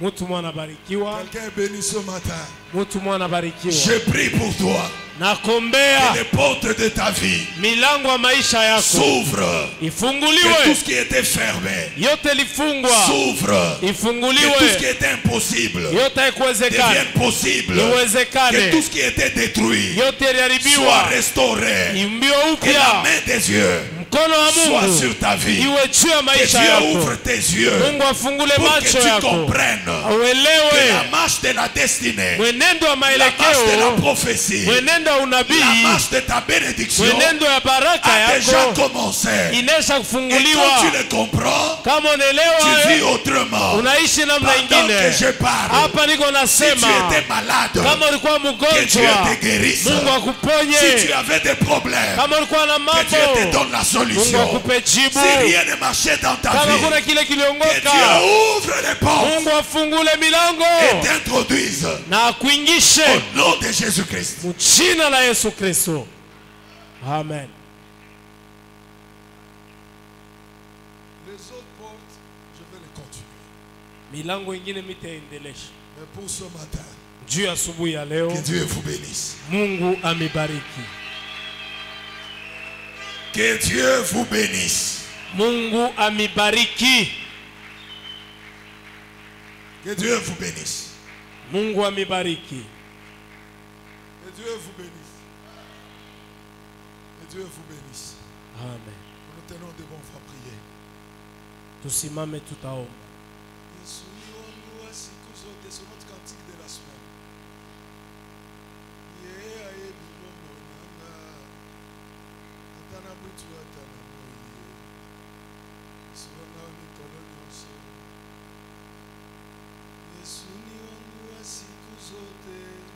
Levons nos deux mains.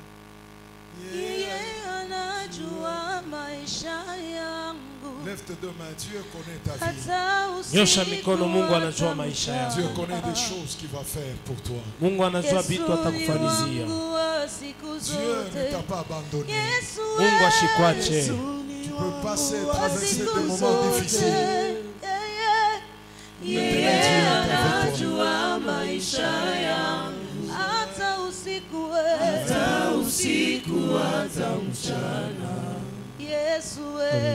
Yesu ni wangu wa siku zote. Yesu ni wangu wa siku zote. Yeye anajua maisha yangu. Hata usiku hata mchana. Yesu ni wangu wa siku zote.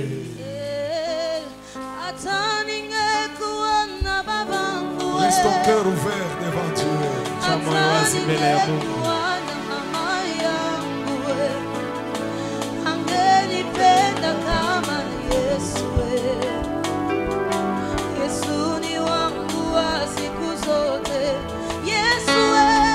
Yesu ni wangu wa siku zote. Yeye anajua maisha yangu. Hata usiku hata mchana. Yesu ni wangu wa siku zote. Yesu ni wangu wa siku zote. Yeye anajua maisha yangu. Hata usiku hata mchana. Yesu ni wangu wa siku zote.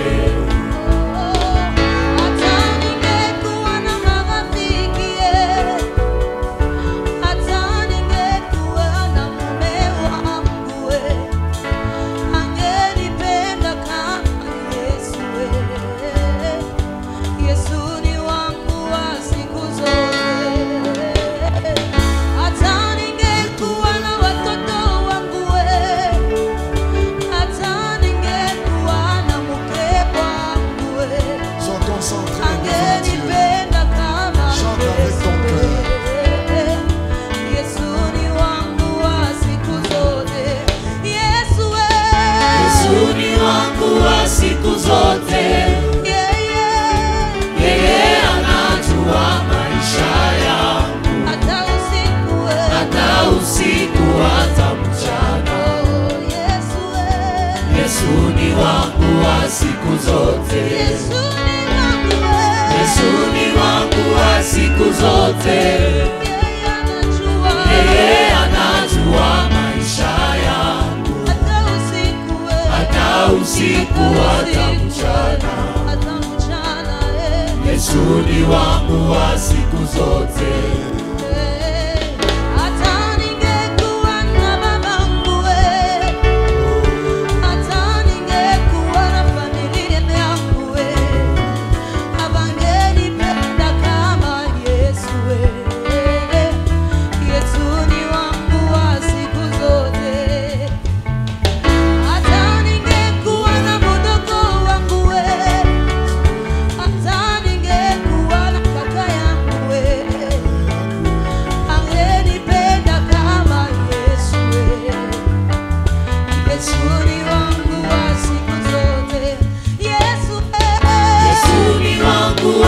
Chante avec ton cœur. Yeye anajua maisha yangu, hata usiku hata mchana. Yesu ni wangu wa siku zote. Yesu ni wangu wa siku zote. Yeye anajua maisha yangu, hata usiku hata mchana. Yesu ni wangu wa siku zote. Yesu wanga wa mikolo nyonso. Ayebi bombo inanga. Hata la butu hata la moye. Yesu wanga wa mikolo nyonso.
siku zote Baba. Yeye anajua maisha yangu, hata usiku hata mchana. Yesu ni wangu wa siku zote. Yesu ni wangu Baba. Yesu ni wangu wa siku zote. Ametukufia msalabani. Yeye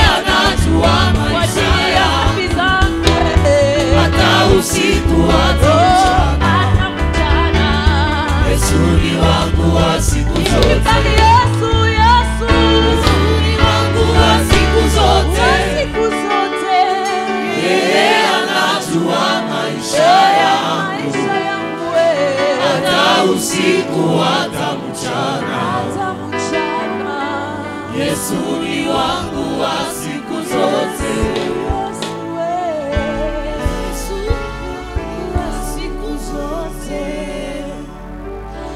Yeye anajua maisha yangu, hata usiku hata mchana.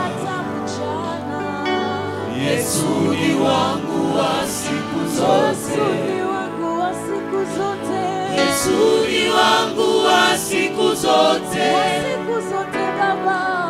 Yeye anajua maisha yangu, hata usiku hata mchana. Yesu ni wangu wa siku zote.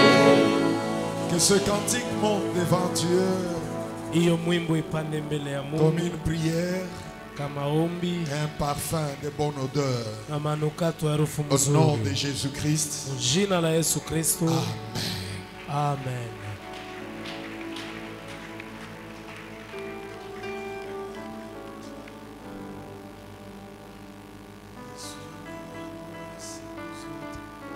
Il y a une forte onction ce matin. Kuna upako kubwa asubuhi ya leo.